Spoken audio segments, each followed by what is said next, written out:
yes, as you want. Superman, Zorro, Iron Man. Ok. Bine ați venit la Poezie și creație. Sunt Loreta, Popa și astăzi am un invitat surpriză pentru dumneavoastră. Este vorba de Aksel Kolstad, un performer, Zorro, nu știu cum ai spus mai devreme. Yeah. Welcome. Thank you. I'm very glad that you're here. I hope you had a beautiful flight. Pleasant. I slept all the way. Flight. Yeah. Nice. It was a very boring flight. The flight can be boring. Yeah, I slept. Oh, that's good. You are here in Romania for 3 events in one day. That's kamikaze, you told me. Yeah, it's stupid. It's very exhausting. I love it. Yeah. Thanks to Donna, fantastic producer. It's my 4th time in Romania. Yeah. Yeah, I keep coming back for more all the time. Do you like it? I love it. It's great. Yeah. One of my highlights in Romania was driving through Transylvania on a big truck. Really? And the piano on the truck. and I was playing all the way through Transylvania. Crazy. Me and Dracula. Nice. Do you know who was Dracula? I know. He's in one of your books here, I'm sure. Yes, that's epic. Yeah, but I think I know the origin of Drac, because Dracu is a word. Yeah. And then the author added la, Dracula. Mm-hmm. Yeah. And it's like a mix of words and historic person. But it's the legend. But you know, we, the Romanian people, are very fond of that. Yeah. It's one of our best, how do you say, voivod? Ruler. Yeah, ruler. Yeah. It's one of the best. Too bad he's dead. Yes, that's too bad. Yeah. We often say that. Yeah, but Dracula never dies, you know? Yeah, that's true. Okay, what it's about? Well, the 1st of June? Yeah. 3 events in one day for the children, or?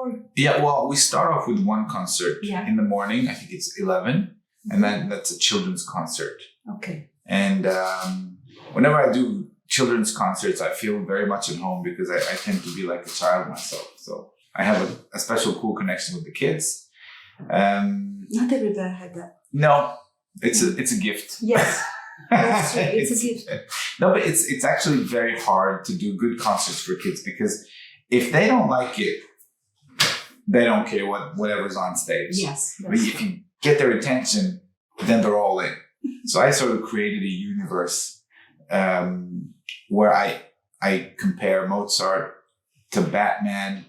And and I play with like a astronaut helmet and they see pictures from the universe and they get to portrait different animals. When I play, I tell them different stories from like Viking time in Norway and so so the whole show is like small stories, like a potpourri put together. Yeah. Because for me, children, they don't really want to follow one topic from A to Z. Because the mind of a child just shifts all the time. So that's why I do many things within the show. So normally, like a traditional children's concert has like one theme, but there's like a million ideas to get their attention and to make them shut up so the parents will have a good, pleasant concert. Oh yeah, I love that. So that's nice. So for tomorrow, it's a lot of new material written for this purpose. Thanks to Dana, I can't say it enough. She's having me over for the 4th time. She's a great producer, loads of great ideas. She knows a lot about music and how to market music also. So it's a great thrill for me to come here. Trebuie să le spunem celor care ne urmăresc. E vorba de Dana Cristescu, da? Are dreptate Aksel, unul din cei mai buni producători pe care îi cunosc la rândul meu. I have to say that in Romania for all the people. I can say something too. Du-te și muncește, haide. Știi bine limba română? That's interesting. So, because you told me about the space and the what you do for the children. Yeah. I know from Dana, because she told me that when you're 2, you ask your mother, pointing to the moon, are we going there? And smiling, she replied, it might be a bit far. Yeah. To which you replied, but we can get a rocket, right? It's true? Yeah. This is a story really? Yeah, I said I wanted to go to the moon. I was always very fascinated. And she's always been very serious when I asked her questions. And she said, well, you can go there, but it's a little too far. I thought about it and I said, well, you can use a ladder. You know, a ladder? You climb a ladder. Because optically, if you put a ladder just under the moon, it's as if it touches the moon, yeah? And so, and she read me a lot of stories from Le Petit Prince, the Little Prince. Yes. I thought I was Le Petit Prince. I was crazy at that time. And then it evolved. And then when I became an adult and finished my studies, I started to do astrophotography. So I took pictures of the actual moon. And then I made huge exhibitions and I chose different music, 2 different portraits of the moon, which I made. And it ended up being a big recording where in the booklet, pictures of the moon, which I took, and then I wrote music to it and stuff like that. So for this concert, it's sort of like we're projecting a film from the universe, and I'm putting on my rocket helmet and I'm playing, and the kids will go like, wow, that's pretty cool. That's very interesting. Yeah. When do you meet music? Or what is first? The music or the photography? Or... Oh, well, for me, it's probably always music because it's like a language. Mm-hmm. And the music is always in my head and it triggers ideas. So sometimes I hear the music, sometimes I just feel the music. I feel an urge to go to the piano. I sit down and I either write or improvise and then write or then improvise or whatever. And I wrote un livre des études, like exercises for young kids, which will be shown at the very beginning of the concert, like a video, like a film. Mm-hmm. And the book of exercises is like a comic book, superhero comic book.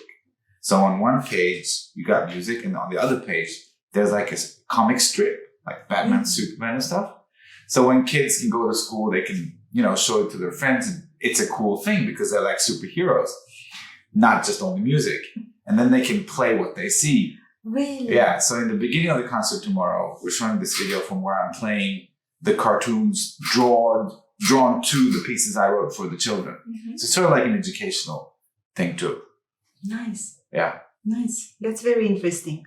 Where will be the concert, Dana? Teatrul Godot. Yeah. Teatrul Godot. Don't wait too long. I will. Okay. So, where do you study? Well, I studied at the Norwegian Academy of Music in Oslo. Mm-hmm. I did my master's, first my bachelor 4 years and then my master's. And I did my master's on George Gershwin. Yeah, nice. I played all his piano concertos, the Rhapsody in Blue, the Second Rhapsody, Concerto in F with orchestra and stuff. And then I wrote like a big paper on how to play Gershwin.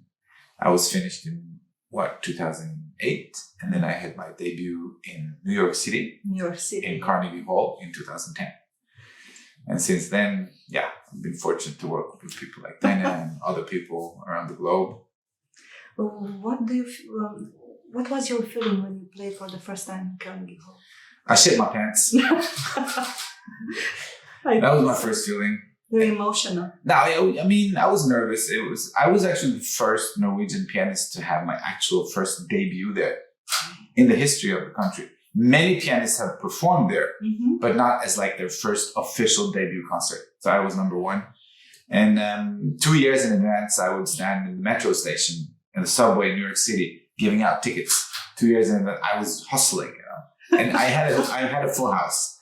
So it was fun. It wasn't in the biggest hall. It was in not the Isaac Stern, but the Wild Recital. It had like 600 people or something. Wow. Pretty cool, yeah. Do you play for one man only? Yeah. If Horowitz said that actually. Yeah. If there's one in the audience, it's you have to play for. I was thinking about the pandemic times, when the... Oh yeah. Well, I was born very creative, so I don't really give up. I did 2 things during the pandemic. One, I wanted to help my country. All my colleagues were asking for money from the government. Mm-hmm. And I, in my mind, as the son of my father, why do I have to ask for money when I can work and help my country? And where was work needed?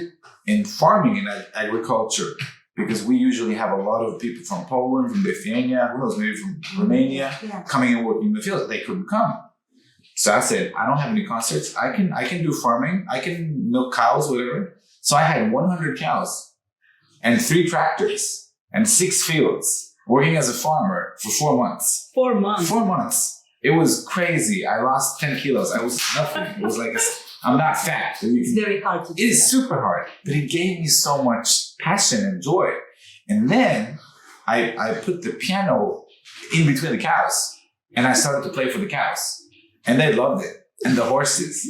And then television came and it became this big PR stunt, but I earned money. I helped my own country and I managed to do good PR. Yeah. That was the first thing I did. The second thing I did was I love surfing and paddleboarding. You're on the paddleboard and paddleboarding. So I bought a big surf van and I put 12 paddleboards on top of it. And I toured the west coast of Norway. And I had a truck behind, like we did in Transylvania, with the piano on top, put it on the beach. And people could come and they didn't have to touch each other. I would only touch them with my music and they could have the corona distance. That's very interesting. That's smart. It's clever. Yeah, yes. And then I would take the audience on the fjords, paddling with distance. Now we would paddle on the element water, which inspired the French Impressionists. Ravel, Debussy. Impressionism is about, water, air, and stuff like that. So they would actually play on the water that inspired the music they heard. I was very busy during Corona. I was very busy. Well, we have to tell everybody that they're watching us about the story with the piano in Transylvania because that was pretty cool. It was her idea. Yeah. It was a very old truck. And, right? I think it was an old driver. Maybe he was even drunk. The car went like that. And then it wasn't a grand piano, it was an upright piano. When was this? In Cluj-Napoca. În 2018. Nice. Yeah, it was crazy. And we played for 2 hours. 2 hours. I think the mayor saw it too. Yeah, and through the city. I played so much, I didn't have any more repertoire. Dana, I'm done. I don't have any more to play. I played for 3 hours. Play? Well, a lot of everything. Everything. Like the Norwegian composer Edvard Grieg. Yes, I love Rachmaninoff, Bach, Mozart, my own stuff. I was very tired. I was very tired. Cluj? Just Cluj? Yeah. No. Era festivalul Cluj Symphony Experience. Yeah. Și am propus chestia asta. Un concert la înălțime la modul propriu, pe o platformă în mișcare, pe un camion desfăcut, cu pian, ancorat. Și ziariștii acreditați la festival erau cu el pe platformă. El întreba ce e aia, deci obiectivele, că am circuit Clujul. Și el descoperea orașul, iar ziariștii îl descopereau pe el pentru că ce le inspira catedrala aia, stadionul ăla, parcul ăla, scotea repede o sonată, un preludiu, un ceva și cânta din repertoriul lui. Și în felul ăsta, bineînțeles, a transmis în direct pe Visit Cluj și a avut audiența cea mai mare din toate momentele festivalului. Și încă se vorbește după 5 ani de nebunia asta. E foarte interesantă emisiunea, să știți, pentru că suntem în patru aici. Aksel alături de mine, Dana de undeva de jos și, bineînțeles, colegul nostru Dan Marinescu, cel care face fotografii și filmează, așa că o să vă placă foarte tare.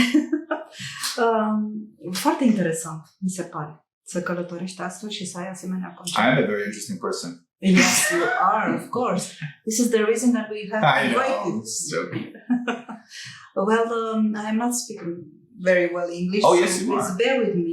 Your English is better than my Romanian, so we're good. That's nice.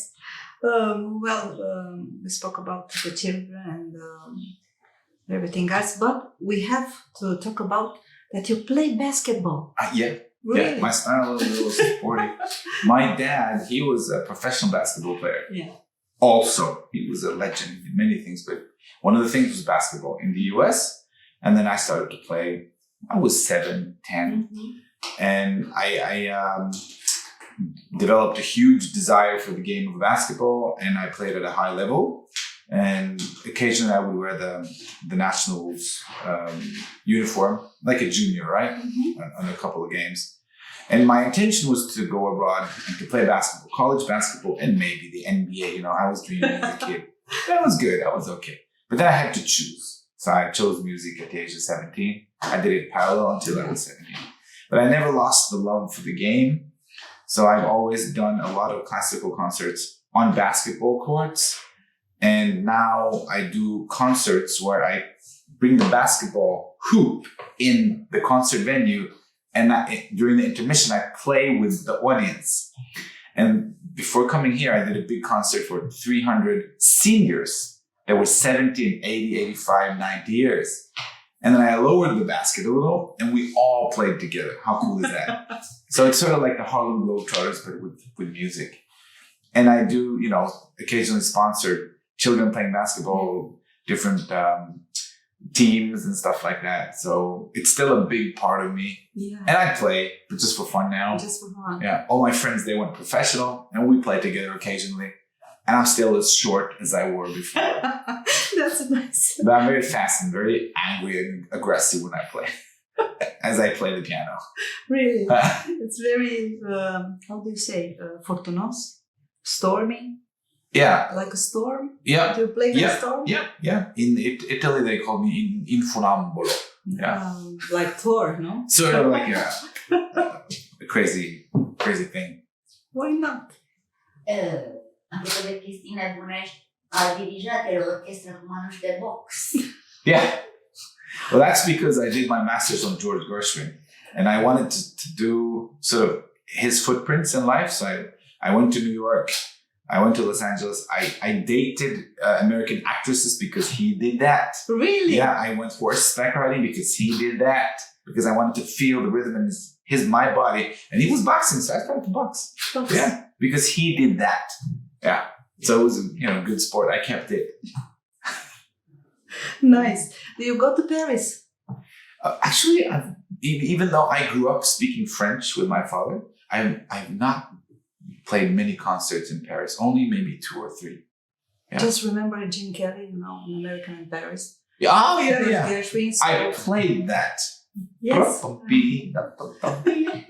nu mai vorbim de Tchaikovsky în tutu și pe poante. Oh yeah, I'm not sure. Yeah, well, yeah. So sometimes, you need to blend out, and there's so many great musicians. You can't beat them. Yeah. There's always like a 12-year-old kid from China or Canada. He's here in Romania now. I don't remember his name, but he's very good. David. Yeah. So sometimes you need to do something different. So I was playing in a big festival in Norway, and I was playing Chopin or at least I don't remember, but I didn't want to. I was fed up. Everybody was playing so good, so I stole my grandma's ballerina tutu. So yeah, and then no, I didn't play it. I danced. No. You danced? Oh yeah. So the audience didn't know anything. My dad, my mom was because I do know how to dance. Because I studied ballet, because I wrote the ballet when I was a student. Many ballets, music. And then I did the Nutcracker in tutu. My God, you're very... Yeah, there's no word for this. Occupied. Yeah. And the funny part is that video has the most views of any video I've posted playing. Maybe I should make an OnlyFans account where I dance. Why not? It's on YouTube. You can watch it. Yes, I will. It's hilarious. Really? Can hardly wait to see. What about the moon and back? Can you tell me about it? Well, it's Dana's version of sort of binding everything together. The universe from the children's concert and the pictures of the moon. And during my show, I take the audience like in a circle from here to the moon and back, and all crazy ideas. This is what I tell my daughter, that I love her to the moon and back. Yeah. Yeah. So I like the and title there's a play very of much. words like to the moon and B-A-C-H, which is Bach. And Bach is sort of the big inspiration for my huge concept back home in the US, which is called Café de Concert, which was the world's first classical concert cafe, like Hard Rock Cafe, because Bach had his own cafe. Many people don't know this, but he used to have his taverna, and he would play and improvise. There would be huge parties and stuff. And that's how I like to perform. Well, he had a tavern and Balzac was drinking coffee. Oh yeah. Oh yeah. They were all drunk. And his wife was writing his music most of the time. Many of the partitas was the wife. Well, he was probably drinking. I don't know. But classical music doesn't need to be so serious. I think that classical music is for the soul. Someone told that it's Beethoven, then it's God, and after God is Bach. Yeah. I don't know who said that, but it's a good suggestion. Really? Yep. It's very interesting. Yeah, and then after Bach comes Aksel. Wait, that was the devil. I'm sorry, I flipped it. We talk about the devil. Yeah, devil in disguise. Yeah, very nice. So, what can you tell me about your family? How it's anybody in your family that doing something like this? Oh yeah, music or anything artistic? Both my mom and dad. Really? Oh yeah, I was cursed at a very early age. My mom was a very famous actress in Norway. She was about to go to the US, but she stayed. She did Edith Piaf, Jacques Brel, loads of musicals. She has a great singing voice.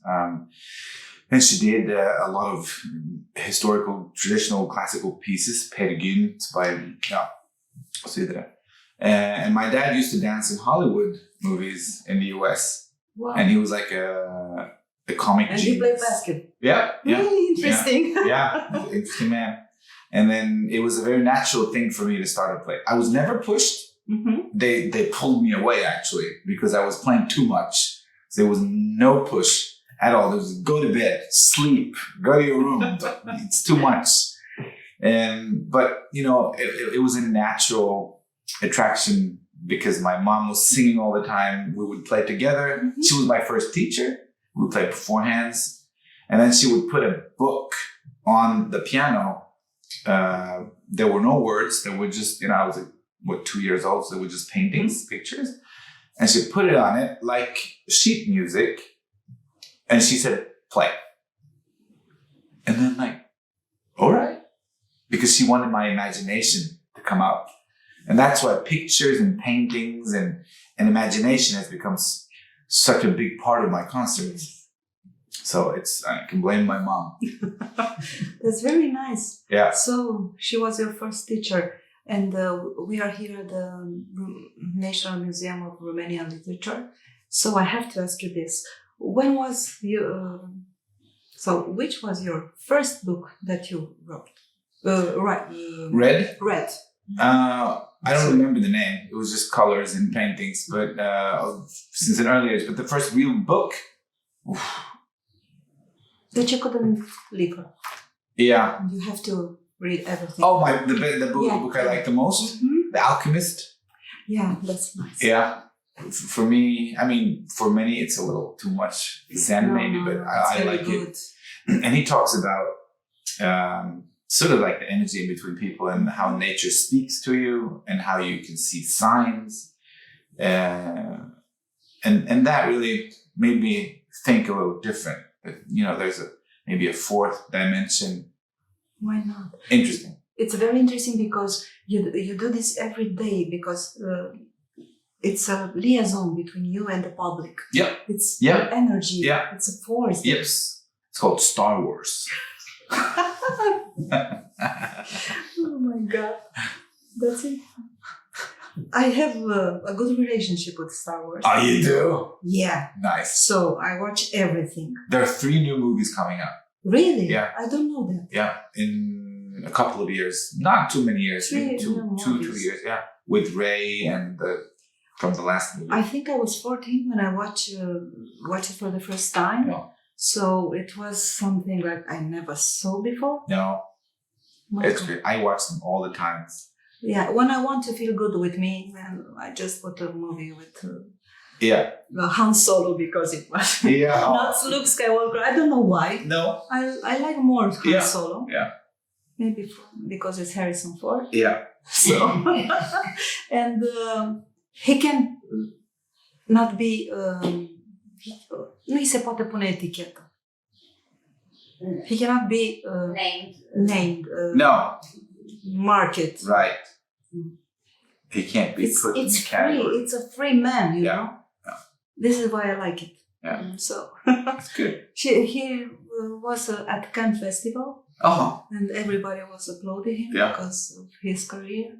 I remember I did a concert with one of the orchestras in Norway, Trondheim Symphony Orchestra, and then we would do many things, and at the end they would play Star Wars, and I was finished with my part, so I got a Darth Vader costume, and I went through the stage, and I killed the conductor, and I started to conduct with a lightsaber. E foarte inspirațional de asta masterclass-ul lui. Întotdeauna îi transformă pe copii. Dar aduce aminte că trebuie să le placă dacă s-au apucat să studieze muzică. Da. Well, în afară de asta, ce crezi că... E foarte interesant, să știți, nu mi s-a mai întâmplat până acum, dar pentru că Dana îl cunoaște atât de bine pe Aksel, vreau să rog și pe ea să mă ajute să vedem ce mai putem scoate de la el. Da, cum ziceam că e foarte inspirațional și foarte motivațional. E invitat în multe locuri să vorbească omul stresați, cu burnout, cu traume post-atentate sau cine știe ce. Doar să stea de vorbă. Da, dar în manieră artistică, felul lui. Exact. Deci genul lui de stand-up comedy, pentru că nu e să spunem bancuri. Exact. E altceva, să descoperim ceva bun în noi. What you do with your masterclass is something about an art therapy. This is what Dana told me. That's a good way of putting it. I'm often very interested in making the student aware of the power of the instrument, the music, and what kind of impact the student can do physically. Because sometimes they're just told to go to the piano and sit down and play. But I try to teach them how to put their mind set into it, and sort of, it's like theater. And the force of theater is very underestimated. If you just walk up on stage and take a bow and sit down, maybe you stop, you look at the audience, you talk to the audience, you ask them a question, you almost start to play, you stop, you look. So there's many different maneuvers you can do in order to create an atmosphere. And if there's something music should do before it starts, it's creating an atmosphere. So it's like the before, the during, and under aspect I try to teach the kids how to do. And then also like the interpretation of the piece, which is normal. Yeah, and sometimes I tell them the story of the concept of café de concert, the new way of thinking, how to perform, how to brand, how to do PR, how to do marketing. Because in the end, it's it's business. Yeah. Also. And it's like you. Dana told me that you work with people with trauma, and it's sometimes something that it's inside them that can be healed. Yeah. Sometimes I do concerts for also seniors that can't talk, but also kids that had a little rough life, and then we talk a little, we play a little, and it can have a good effect sometimes. Yeah. You're like a role model for them, no? Yes. Here model. E și pentru că suntem la muzeu, să nu uităm că e ambasadorul unui muzeu. Thank you. You are an ambassador for a museum? I used to be Edward Munch ambassador. Okay. Yeah, so I was ambassador for the museum. What do you have to do to be an ambassador for a museum? Well, they wanted to appeal to a younger generation, and I know how to do that. So I did loads of concerts in the museum. Edward Munch, the big in front of his paintings, and I sort of wrote music to his paintings, and I put music to his paintings, and then I remade the paintings with new artists, made them copy the old original ones, but add urban things, motives from this society we live in now, and make it a little more trendy, just to make it interesting for a young generation. So they used me like a front figure on TV and during like opening hours and stuff. And I would have loads of paintings in my gallery. I had my own gallery for many years. Nice. Not only with them, but like with a lot of different artists. Is this something that you have never done? Well, I started the concept in 2003. And then I opened my own venue under the same name, Café do Concert, in, what was it, 2009, I think. And then I've opened several places. Yeah. Very nice. Yeah. Well, sport, music, paintings, your own gallery. Yeah. So basketball, what you have never done? Comedian. Yeah. I need to pay my rent, you know. Yeah, that's true. But I do a lot of things. I think it's fun and funny to put classical music where it's not supposed to be.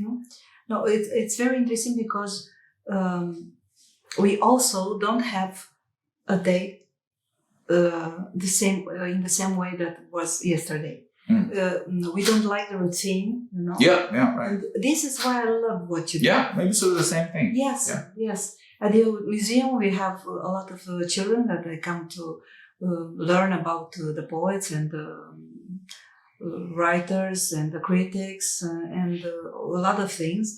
They can see a movie. They can assist at a event.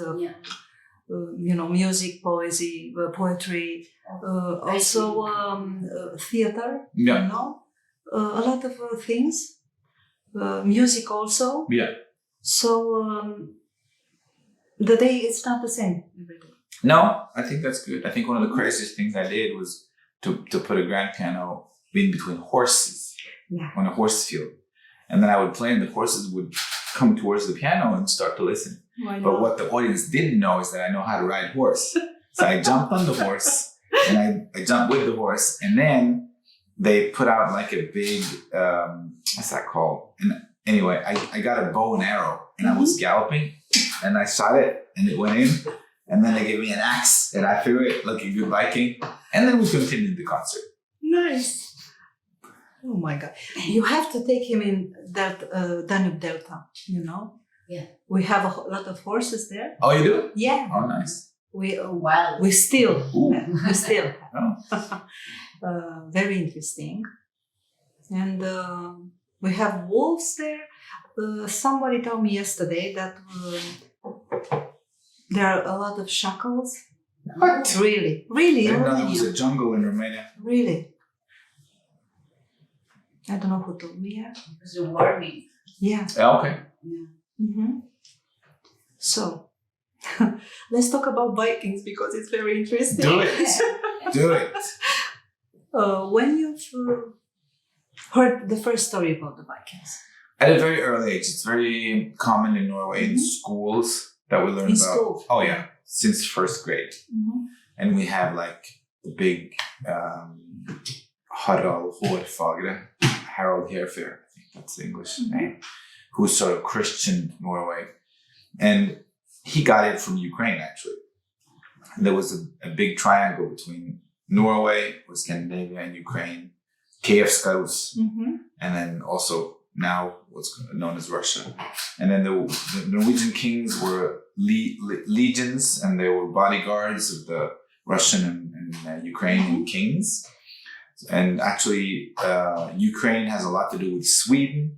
You see the colors of the flag is the same. The Swedish king had a huge interest in Ukraine and Norway. So we're all like family. But it was a bloody and messy era in the period of that's true. 500 to 1,000 years. I watch all the series with the Vikings and it's very interesting, you know, because we didn't learn about the Vikings in our country, but I just saw the movie, the series because And in the Viking tradition, culture was extremely important. Poets, we call them skald. Yeah. Snorre Sturlason. the saga he wrote, and the music was very, very important. So that was the heritage that was crucial to the Vikings. So wherever you see symbol and signs of culture, you would know all the Vikings were here. It's very interesting because, this is what remains of us, the culture. Yeah, that's the only This thing. is Yeah, that's it. Nothing else. Yeah. Only the culture. Yeah. Very, very interesting. So, because we talk about the role model, can you tell me who was your model? My mom and my dad. Really? Oh yeah. And my dad was legendary. Like his life was like a James Bond life. And he spoke 12 languages. 12 languages? Yeah. How many? Only half. I'm not half as good as my father. Yeah, sometimes. Depends how much sugar I get in my soda. And they both lived like exceptional lives. And in all ways. And I like Superman. Yeah. I just thinking about this because, I think that you define freedom. This word freedom is not very young for us because we have freedom for 30 years or something like that. Yeah, we're just talking about taxi. But I feel your vibration. It's freedom. It's very interesting. Yeah, it's a good observation. Well, there's centuries of freedom running in my blood.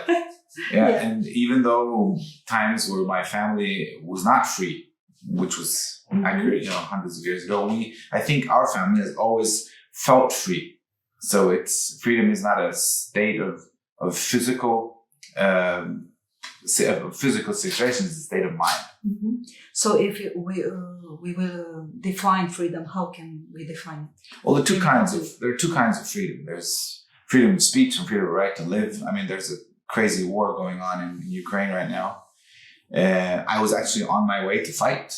Really? Yeah. My grandmother's Ukrainian. And I felt that, I was in Ukraine just 2 weeks before the war started. And I predicted that. And I told all my friends, you have to get the hell out of it. Felt it? I knew it. Really? I saw it. Oh, this is like Stalin. We escaped from Stalin. My family escaped from Stalin. So when we see this kind of characteristic moves, there will be war. Yeah. So, but I figured, okay, maybe I should wait a little. So I decided to send money from all my concerts. So from every concert, from these 3 concerts also, a big part goes straight to the front. Yeah, not to humanitarian aid, but to weapons. Yeah. This is the only way we win the war. And this is not a war against Ukraine, it's a war against the world, because it will not happen, but if Russia wins, it's over. Yeah. But, so that's one kind of freedom. And the other freedom is the freedom to be able to express yourself. And that has been very important for me.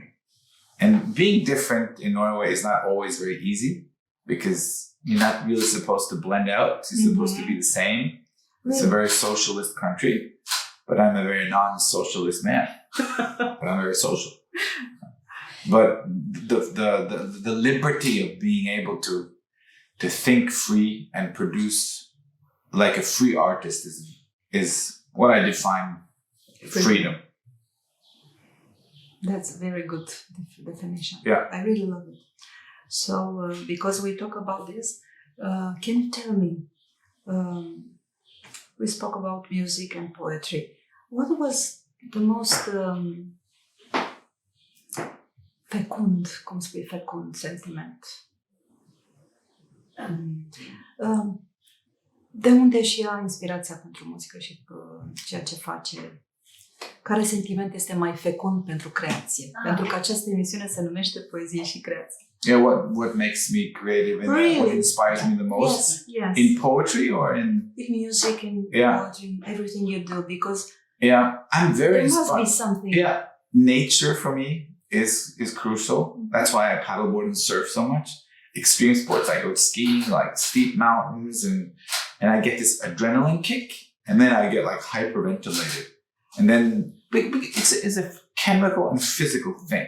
Like if the body gets stimulated, you get more blood into your head. And that's where your imagination lies. So the more stimulation you get, the more imagination pops out of your ears. You know, and Einstein said, imagination is more important or better than knowledge. And where do you get imagination? From my point of view, in nature, swimming, skiing, cycling, rowing. So that's why I'm so active all the time, to stimulate. Some do drugs, I do nature. Very beautiful. I do nature. It's very... Yeah. But look at all your poets on the walls. What inspired them? Nature. Yeah. They would do promenades. Yes. They would be near the sea. They would want to be en solitude. Yes. Because nature would speak to them. You know, we have Panaiti Strati. He was made only 4 classes, you know, and he was an autodidact because he learned by himself French, and he was one of the most important French writers. Nice, yeah. Yeah, and he also was a sailor. He do everything of these professions. Yeah. And also in nature, you know. Always. He swim, always. Yeah. Like Hemingway. He was like Hemingway. Yep. So he lived and had a lot of battles, and he won and also not win, but he lived. He lived a full life. Yeah. So that's the interesting observation because the nature was the first for all of them. We also have Kreangă, you know, Ion Kreangă. He wrote for children, and he also was a professor. Oh, yeah. So very nice. So tell me about Norwegian literature. Well, you have Ibsen, Bjørnson, and after that, there's really nothing to speak of. But we have great poets. Yes. Olav Vinje, for example, and then one of my favorites is Hans Børli, and he was actually he was working in nature, like chopping wood. That's a lumberjack. Yeah, and he would during his lunch break sit down and write small poetry, and it's super profound. You should check it out. Yes. Hans Børli. It's very, and we have a very known author called Knut Hamsun, which wrote Sult, you know, which is like famine. He was hungry all the time and suffering a lot. And he also has a very famous book called Palm, where the reader understands that his religion is in nature, like a pantheist. He would see God in nature. And there's a lot of great authors in Norwegian history. Very national romantic, like romanticizing the farmer's life, the peasants. You know, we used to be peasants. We too. Yeah. Before the oil, we were doing potatoes and salad and whatnot. Well, we didn't talk about it. 11 o'clock for the children. Yeah. And then there's a master class at 3. And then there's a solo recital, which I tour the world with. It's like the Aksel Kolstad show. A lot of hot comedy and great pieces, lots of virtuoso pieces.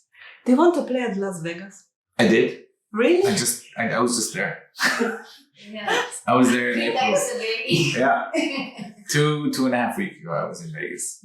I played. I was a crazy city. Yeah. Yeah, I'm not going back. Yeah. Well, everything I ask, it's very interesting because the answer is yes. Used to, yeah. What can we ask and you not? Can you say no? I don't have a girlfriend.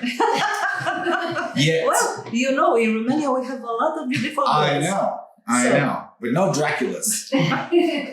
No. So, I really love the answer. Yeah. Well,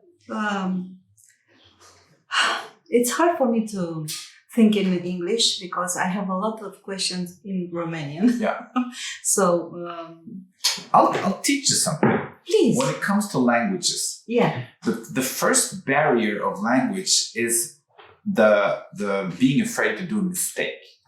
This is, yes. So the only way of learning a good language is doing, like, how do you do math? You just do mistakes until you get it.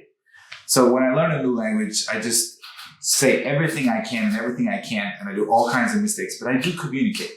Yeah. That's the one trick. The second trick is whenever I can't really find the words in whatever language, I say it in my mother tongue, which is either French, Turkish, or English, or French for me. I choose one of them, and then I say the same thing in the other language, and then it's easier. For some reason, I don't know. But you get it? So if I would say something in English and I can't come up with the words, and then I go, and then I would find the right word in English, because it's something with the energy going out, because you don't really want the energy to be stuck. Yes. That's what happens. Yes. It should be fine. Yeah. My daughter speaks very, very good. Let's do a stand up. Let's take the word letters or literature. Yeah. And talk in different languages. I just saw the video that you sent me with you doing the same conference for the journalists. Yeah. It's very interesting. Yeah. Yeah. That's what I do during the concerts. I change the accent. Mm-hmm. Sometimes I can do the French accent when I speak the English, and then everything changes, because it's different atmosphere. And then maybe I do the German one. It's very, very feminine, maybe, and a little intimate. Hello. And you change your character. Mm-hmm. And that also happens when you change your language. And that's why sometimes it's difficult, because you think in one language and then you have to say something else. Yes. I was in Hamburg. Yeah. And I went to, I don't know how to say, pharmacy. Mm. And there I just watched some paint for the hair. Mm. And it was one lady who started to speak with me in German. I didn't understand the word. No. And the only word in German that I know was natürlich. Yeah. So I just say was this natürlich. word, natürlich, Yeah. natürlich, yeah. And after 20 minutes I went very... That's funny. Natürlich, yeah. Yeah. And it comes from nature, Yeah. In Norwegian also it's the same, naturlig. Yeah. So, can we do that? Yeah. Yeah. Why not? What? No? Yeah. What? Stand up moment. Oh no, you have to pay me a ticket. Okay. I will. Wait for the concert. Where is my baby? Wait for the concert. We don't have a piano here. No. That's very... Tomorrow. Okay. We'll do that. Why not? Well... Da, e un personaj îți vin tot felul de idei și nu se blochează la niciuna. I really enjoy your tips for to be comfortable with another language. So I will do that. Yeah. Thank you very much. No. My daughter speaks very well English. Oh, so when I was in London with her, it was very comfortable for me to let her and do all the talking. Yeah. And it was very interesting. I think that London is something like in the mirror, because they walk on the other side of the road. Yeah. And I think that everything is... In the way they think, maybe. Yeah, but it was interesting. I don't like it very much. No. But I feel comfortable in France. Yeah. I don't know why. Yeah. I just have another feeling. Yes, about France. Nice. Mm-hmm. I love it here. South of France. So not London, but it was enjoyable. Yeah. I saw a lot of things. The museum was fantastic. Mm. And Victoria and Albert Museum, then I just see. So it was interesting. But the fact that my daughter speaks very well English was... Bonus. Yes, the bonus. So, you are alone? You don't have any siblings? No, only child. You know? Yeah. So, a lot of friends? Yeah, a lot of friends on Facebook. on Facebook. Well, I think you'll have to come in Romania more often. Yeah, because, I love it here. yeah, I think that we are very warm people. Oh, yeah. And very hospitable. Absolutely. Really. Can you make something like a parallel between the Norwegian and the Romanian? Do you find some? It's completely different. Different. Oh yeah, different. Norwegians we're very fun and very witty, but you need to get to know us first, because we tend to have like a little distance at first. So either you know us or we drink together and we're all good. Romanians are, from what I've experienced, extremely, very gentle, very warm, very well-meaning. Not too much, but exclusively warm heart. That's hardworking. Yeah, and like they keep to doing what they do, and they don't make too much of themselves. But they're very warm people. That's what I remember from that. And they've got good trucks in Transylvania. Ce marcă era acel camion? Nu mai știu, cred că era din anii 50, un camion de la desfăcut cu totul ca să fie ca o scenă, așa. Și, bine, și șoferul a mers constant, dar cu o viteză mică, să nu... Cadă lumea dintre el, să nu se dezacordeze pianul, să nu...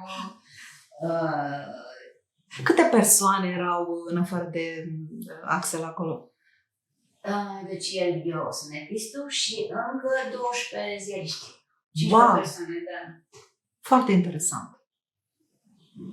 Da. Câți spectatori au fost pe parcurs? Păi se opreau peste tot. De lungul drumului se opreau și dacă era un semafor sau ceva, ascultau, aplaudau, până se schimba semaforul. De la terase, de la foarte mult. Seama, Clujul e mare. Și le-am înconjurat. Iar asta, vizualizările în momentului au fost iară ceva record, 40.000 în intervalul ăla. I have an idea. Why don't you speak with Constantin Chiriac at Sibiu? Because it's very good for that. There's a lot of an event on the street, and I think it's very good for the Festival of Theatre in Sibiu. Yeah, nice. The next year, why not? Next year. Because it's an interesting experience to do that, to play on the street for the people. Yeah, you know? That's cool. Sibiu is very beautiful. Yeah. So the streets are very welcome for this kind of event. Okay, nice. Why not? We can speak, we can ask. That'd be great. Why not? Yeah. This is an interesting meeting, and I really enjoy it. I don't have, a lot of questions because I am very...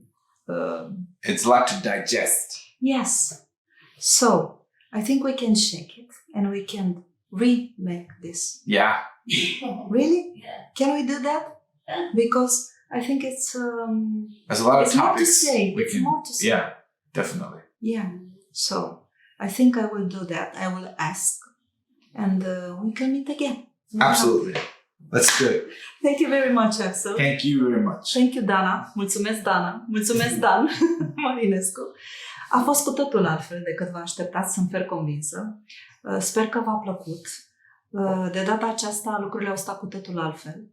Și emoția mea a fost foarte mare, pentru că e greu să stai de vorbă cu un om care iubește ceea ce face, un om care trăiește fiecare clipă la intensitate maximă, un om care iubește oamenii la modul cum o face Aksel, mi se pare extraordinar. Și nu uitați să dați like videoclipului, nu uitați să vă abonați la canalul de YouTube al Muzeului Național Literaturii Române, nu uitați să apăsați și clopoțelul acela pentru notificări și până data viitoare, când ne vom întâlni din nou la Poezie și creație, numai bine tuturor!